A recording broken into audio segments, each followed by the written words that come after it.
Assalamualaikum. Waalaikumsalam. Mari kita bersahabat terlebih dahulu Bapak.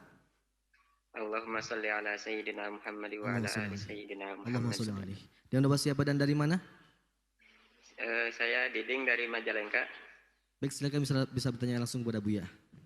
Ya, Assalamualaikum Buya. Assalamualaikum warahmatullahi wabarakatuh. Ingin bertanya mengenai waris Buya. Langsung saja ya Buya. Silakan.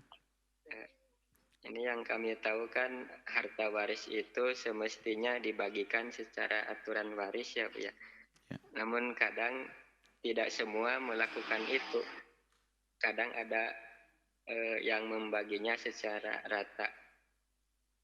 Nah, untuk harta waris yang dibagikan secara rata kepada laki-laki dan perempuan, apakah cukup Buya jika misal para ahli waris yang harusnya kebagian lebih banyak berkata, enggak apa-apa, saya dikasih segini juga.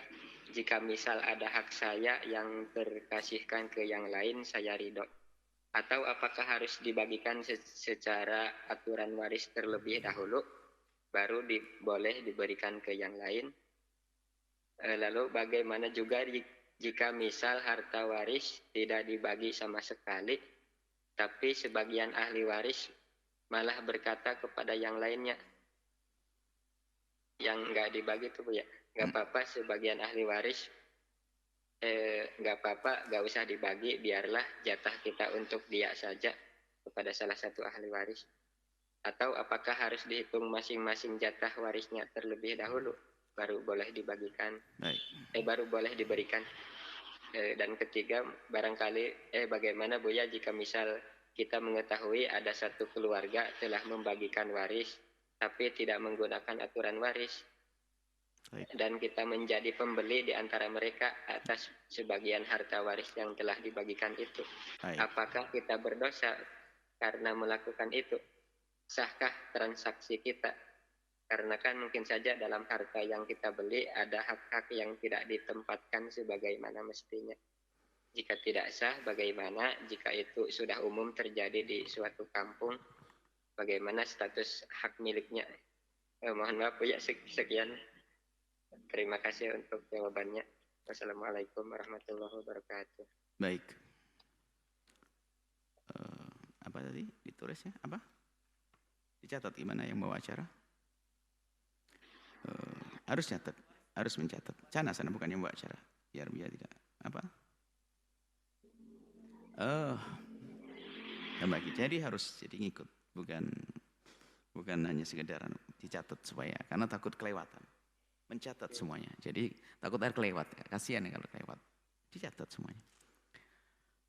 Pertama membagi waris. Sebelum membagi waris ada yang perlu Buya sampaikan bahwa sebelum harta diwaris ada kewajiban-kewajiban yang harus dipenuhi. Jangan diwaris dulu. Pertama, membagi waris, sebaik-baik membagi waris adalah secepatnya. Tapi biarpun cepat, tidak boleh buru-buru kecuali 5 hal dulu dipenuhi. Yang pertama harus selesaikan dulu urusan hutang dengan Allah. Misalnya dia pernah punya nadar, ini bab nadar hari ini ya. Atau dia pernah kaya, pernah wajib haji. Atau kafaroh ya, pernah punya kafaroh harus penuhi. Dengan Allah. Kedua, hutang dengan manusia. Jangan dibaris dulu, bagi dulu haram. Hutang dengan manusia. Setelah hutang dengan manusia, maka kewajiban berkenaan dengan hartanya. Kalau memang harta wajib dizakati, zakati dulu sebelum dibagi. Itu hanya orang fakir. Yang keempat adalah tentang wasiat-wasiatnya. Kalau dia pernah wasiat, tentunya wasiat ini harus dikembalikan kepada ulama. Ada wasiat yang nggak boleh dipenuhi. Wasiat sesuai dengan syaratnya, maka wajib dipenuhi dulu. Ingat wasiat jangan asal wasiat dipenuhi ya, bahaya ini. Tanyakan ahlinya wasiat apa kira-kira. Tanya ulama. Kelima adalah biaya perawatan jenazah, kecuali istri masih punya suami. Setelah ini 5 dipenuhi, baru dibagi waris itu. Lah pembagian waris adalah seperti dengan ada 2 cara. Yang pertama adalah boleh milih. Yang pertama adalah sebagai ini. Dibagi sesuai dengan bagian-bagian sudah ditentukan. Furudnya, bagian-bagian ditentukan di dalam Al-Quran dan hadis Nabi yang disebutkan oleh para ulama dengan kitab pembagian waris. Faraid. Ya. Seperti disebutkan kalau seorang suami ditinggal istrinya, Kemudian istrinya punya anak dapat 1/4, atau sebaliknya suami istri tinggal suami punya anak 1/8, kalau nggak punya anak separuh, seperti itu. 1/8. Jadi kalau seorang suami ditinggal istri, ini sebagai contoh, seorang suami istrinya meninggal dunia, suami istrinya meninggal dunia, ya kan, nggak punya anak separuh, punya anak 1/4, kayak gitu. Itu namanya farad, namanya ilmu faraid. Sesuai dengan ketentuan hukum fikih faraid. Nah, itu hendaknya. Tapi bisa juga dengan syarat satu lagi. Dengan cara damai, wasulhu khair. Damai, dibagi rata itu adalah termasuk cara membagi waris yang benar. Cuman catatannya, yang menghendaki membagi rata itu yang punya hak lebih gede. Jangan yang lebih kecil minta, ini kurang ajar. Misalnya ada anak laki 1, anaknya laki 1, perempuan 2. Tiba-tiba sang laki-laki mengatakan, adik dibagi rata aja deh. Boleh itu, berarti damai. Berarti sang abang, sang kakak itu ingin bersedekah buat adik-adiknya. Bukan dari yang perempuan mengatakan, bagi dong, bagi sama aja ya. Kalau sekedar mengusulkan mah boleh. Tapi mengusulkan yang cantik, bukan mengusulkan bikin malu. Cuman karena dia pintar bisa mengusulkannya menjerumuskan. Ya kita akan perlu jaga ukhuwah. Ada yang belum ini ya, dibagi rata semuanya ya, dek, kamu yang laki, ini perempuan yang ngomong.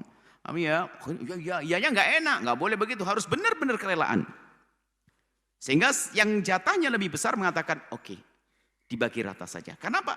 Di saat dibagi rata, jatahnya terkurangi. Berarti diam-diam dia sedekah kepada saudaranya. Dia berderma kepada saudaranya. Seperti itu. Ya, dia damai yang sesungguhnya, bukan diseremkan, bukan ditakutkan. Kalau anak kecil nggak bisa diajak damai, anak kecil belum dianggap omongannya. Bagi rata masih ada bayinya, nggak bisa. Bayinya ya dibagi rata dek ya, nggak sah. Ungkapan anak kecil nggak bisa diterima, maka bagi rata itu semua orang yang dewasa, sudah akil balik, kemudian bukan muflis, dia bukan orang yang mahjur alaih, kemudian juga dengan kerelaan yang jelas, itu baru sah. Jadi itu termasuk bagian secara syar'i juga. Bagi rata deh gitu aja. Aku perhatikan yang laki ngomong karena adik-adikku perempuan ini kayaknya Masya Allah belum mapan. Ya nggak perlu deh 1/2, aku boleh sama. Sah-sah saja. Tapi jangan dipaksa. Sukarela dari dirinya. Semacam itu. Kemudian. Pertanyaannya selanjutnya adalah.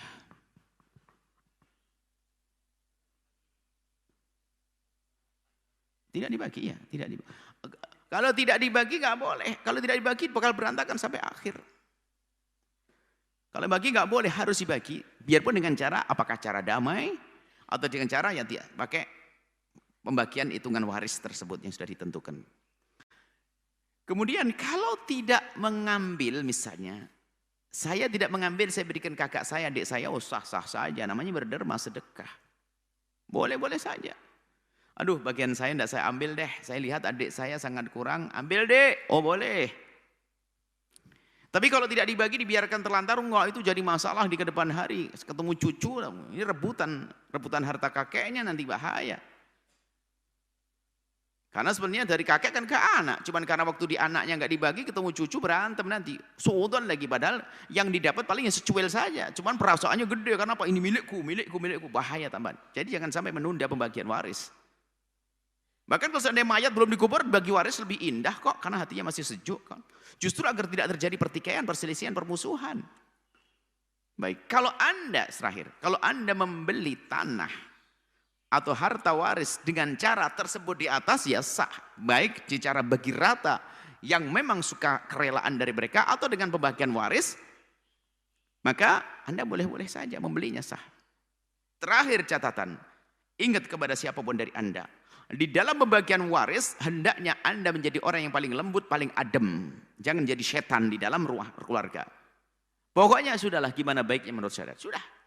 Jangan biasa ngangkat suara, jangan biasa ini. Kalau sudah mulai ada ngangkat suara, sebenarnya telah diduduki oleh setan di kepalanya. Hati-hati, jangan banyak. Karena waris itu ada setannya gede-gede. Kadang ini ditanya tok marah, bang, rumah ini gimana? Mau dijual? Belum apa-apa, belum selesai.